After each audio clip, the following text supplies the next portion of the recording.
Morning, Bob, and welcome to the District Safeguarding Conference. People hearing the conference might not know who you are, so why don't you tell us a little bit about yourself? Fine. Well, I'm the Revd Bob Jones. I've been a minister for 21 years. My initial 3 years were spent in Nottingham as a retail chaplain, and the last remainder of that time I've been in Mansfield. And the last 6 years I've been an active supernumerary within this circuit following my wife's death. And Bob, we've invited you here for a special reason today, and I'd like you to tell us something about your experience of caring for your wife, Joan. Yeah, well, Joan showed signs of possible dementia as early as 2011. And early in 2012, my son came from Canada on visit, and he noticed also that Joan was repeating herself on numerous occasions, which is often a sign of possible dementia.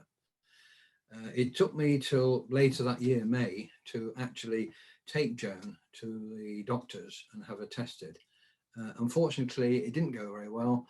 The doctor indicated that she should go to a memory clinic, and there they would want a full scan.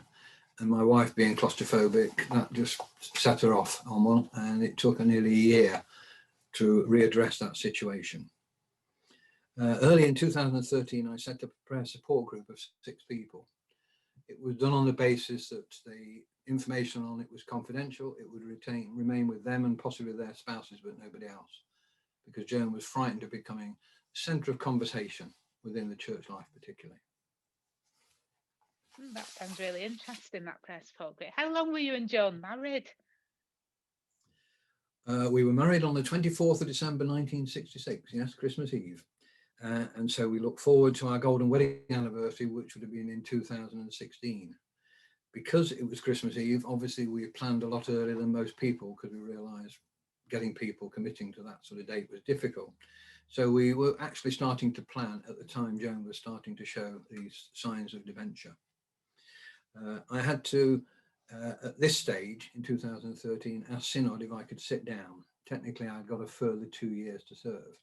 But I realised that now my important career was to look after my wife.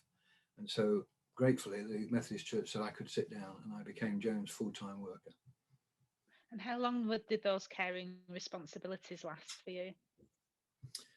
Well, following the memory to the memory clinic, we got the official diagnosis in September 2013. And Joan was diagnosed with multiple dementia, primarily Alzheimer's and vascular dementia, which are obviously both incapacitating, particularly the vascular form of dementia.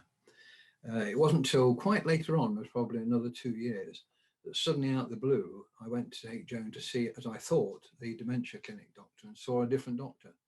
And he mentioned Parkinson's disease. The Parkinson's disease was more virulent than the dementia, and therefore they started treating that and trying to control the dementia, because the drugs of those two treatments do clash with each other.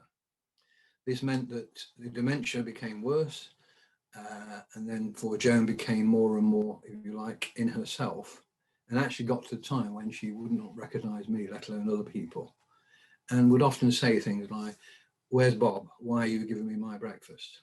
And it really tugs at the heartstrings, because you realise this is someone that you've known for over 50 years, and she's just drifting away from you. Joan had difficulty swallowing at one particular point, and we had to get a dietitian involved. And one of the incidences that I always remember is Joan loved crisps. And I would say to her, "What do you want for tea?" And she'd say, "Oh, can I have some crisps?" And I used to say, with sort of fingers crossed, "I'm not sure that we've got any." Now, I knew we had got some in the house, because I don't eat them, therefore they're still there. So eventually I gave them to my cleaner and said, "Will you take those out of the house so that I can, in all honesty, tell my wife we haven't got any crisps in?" And having done that, she suddenly accepted it and never asked for crisps again. But it was just one of those small things that meant a lot to Joan, of course, because it was a big change in her life and what she'd understood. So we carried on looking after her. It continued for the best part of 6 years, and the illness progressed. The progress was steady to start with, but it seemed to speed up as time passed. At the instance that I was concerned for me, I relented and set up a day visit to Bailey House. Initially, people had said I needed to have respite care myself, I was very reluctant. Of course, I could manage, and that was my attitude, and is often the manage of carers. But I have to tell you that in hindsight, you can't, and I couldn't either. Bailey House was a home that I'd had a lot of dealings with. I'd been working with for 18 years, one in various forms of chaplaincy, etc. So Joan knew the place and she knew the staff, which was good. Initially, she went for 1 day a week. That became 2 days, 1 night. And I can remember the first Thursday night I had with her in the home. I hardly slept at all, and I thought, I'm not getting much benefit. But from then on, that Thursday night sleep became very important, because it meant I did get a good night's sleep and I could wake up with not wondering about what to do next. Joan was now, as I say, not recognising people.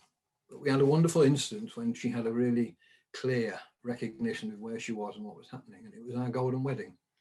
We held it at the Bethel Methodist Church, and I'd taken Joan to get her comfortable before we had the speeches and brought her back in, and through the whole crowd, and there was a good crowd, about 80 people, she said, "Oh, Gordon and Sylvia," who was her brother and sister-in-law. I said, "No, sweetheart, I don't think they managed to come." And she said, "Oh, yeah," she said, "and Stephen's with them," who was her nephew. She was right, they were there. And we had half an hour when she sat with them, reflected with them, had memories and a time which was really very precious. And as far as she was concerned, the greatest part of it was that she managed to hold her 2 great nieces for the first time. I'm not sure how she would have coped with where we are now. No, no, very difficult times for people now, isn't it? In that Mm. situation.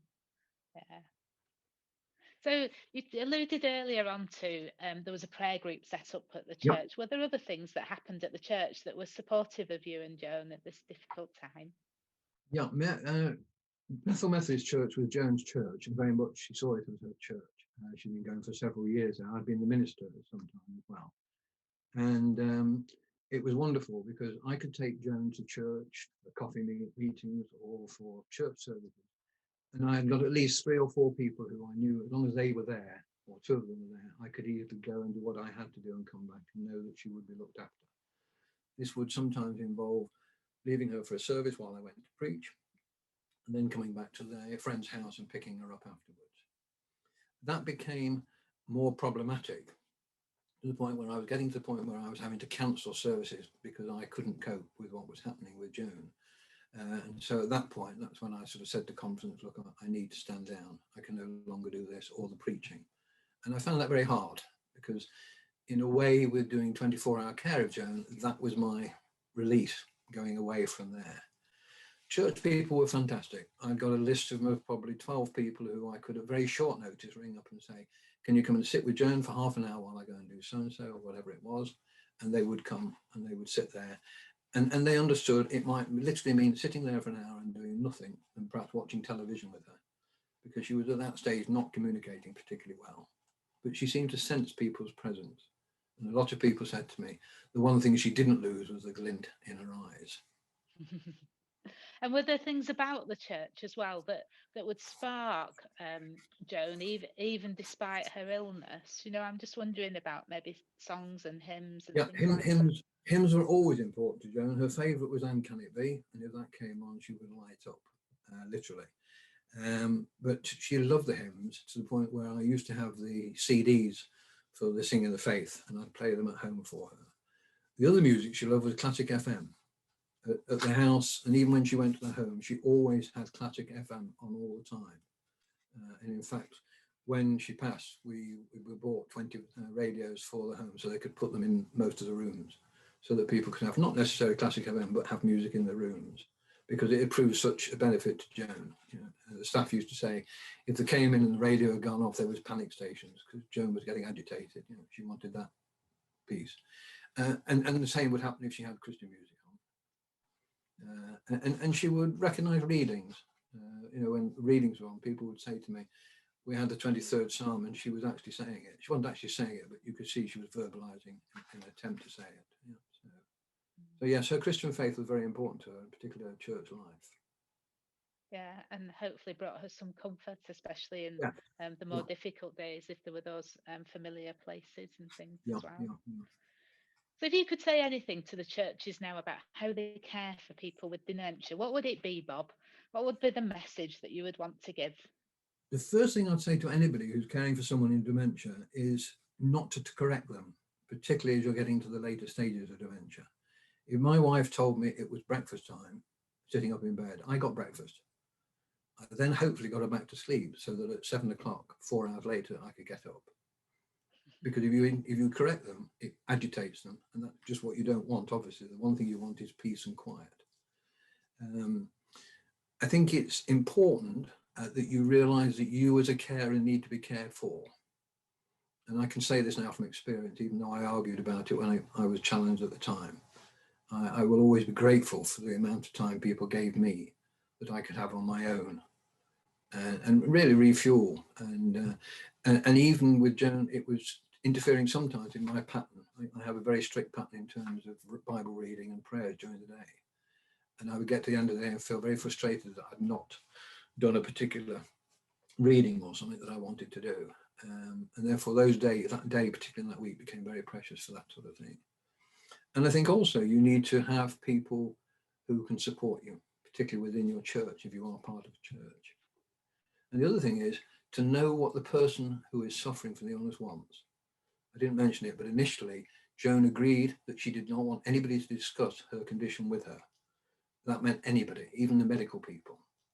And I had a word with my doctor, and it was on Joan's report that went to all the medical people that they could see her, talk to her about what they were doing, but they would not discuss it until she left the room. And it worked very well. And it wasn't until very near the end that Joan wanted to know exactly what was happening. Thank you, Bob. Thank you for all of your insights. I think our Pleasure. time is up now, Yeah. but thank you for bringing that story to us. That's okay. Wish you well.